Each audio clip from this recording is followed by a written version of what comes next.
the question was, would I skipped some discussion of what's called the anthropic principle because of time. Would I be willing to expand upon it? And the answer is yes, I guess, at some level.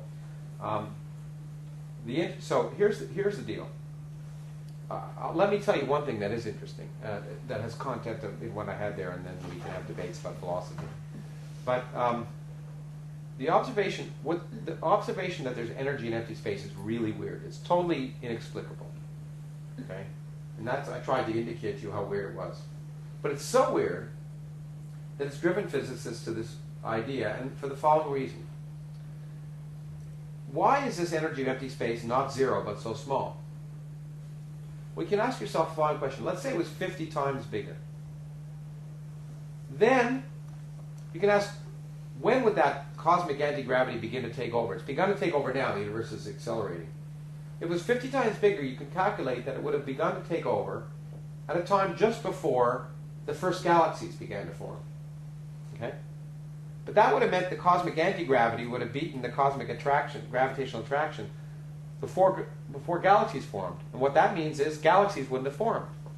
Now, if galaxies wouldn't have formed, then stars wouldn't have formed. And if stars wouldn't have formed, then planets wouldn't have formed. If planets wouldn't have formed, then astronomers wouldn't have formed.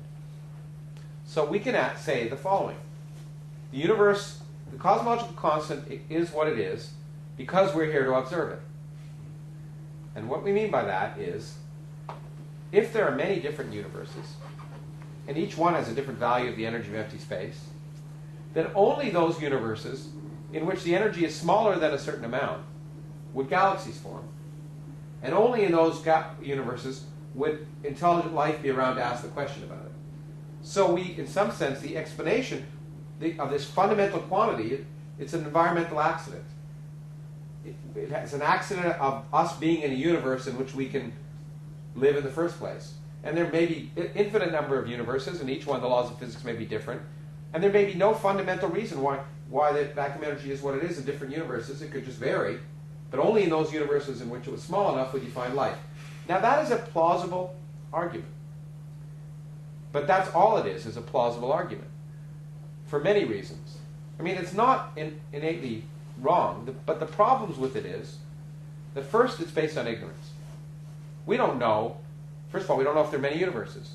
We don't know if the cosmological constant can vary, if the laws of physics can vary. We don't know if when the cosmological constant varies, if other things would vary in different, if the mass of the proton would vary, if the mass of the electron would vary. We don't know any of that, so we can't, it's hard to do any kind of probabilistic argument. It also depends crucially on the statement that intelligent life must be like us. Carbon-based, blah, blah, blah. We don't know enough about life and consciousness to know if it could exist if the laws of physics were radically different.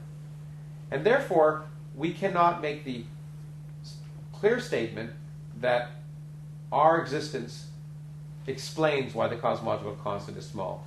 It is just a plausible argument that might be true. And of course, we have to have a theory that allows for many different universes. Now, it turns out there are such ideas, and string theory, because it doesn't explain any universe, it's gotten around it by explaining an infinite number of universes, in which the laws of physics can be different everywhere, and anything is possible. Because if you can't have a theory of everything, you could have a theory of anything. And that's what they have. It's a theory where anything's possible, and if anything's possible, maybe, So string theory naturally lends itself to this anthropic argument, and that's why a lot of string theorists have gotten excited. But my concern about it is that it might be right. First of all, I should point that out. It might be right. But there's really no good way to know unless you actually have a theory. So it's only good in the absence of having a theory. And so far, my last statement would be, if you look at the history of physics of the last century, this anthropic principle has been invoked a lot of times when we didn't understand things.